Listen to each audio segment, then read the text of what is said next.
مرحبا بكم مشاهدينا الكرام في هذه النشرة الإخبارية لهذا اليوم، وهذا هو أبرز عنوانها. من مراكش تداهمت السلطات المحلية محلا للجزار وتحجز كمية كبيرة من اللحوم الفاسدة. قبل ما نبدأ في التفاصيل ما تنسوش بالإعجاب بالفيديو والاشتراك في القناة باش توصلوا بأخبار المغرب إليكم. التفاصيل.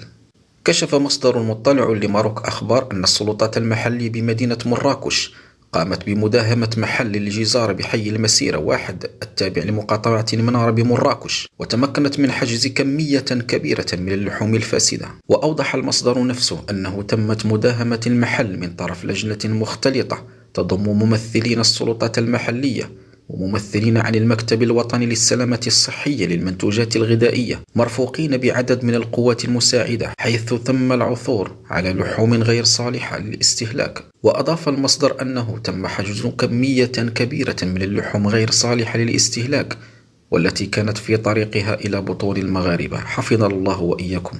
نشكركم على حسن المتابعة، وإلى اللقاء.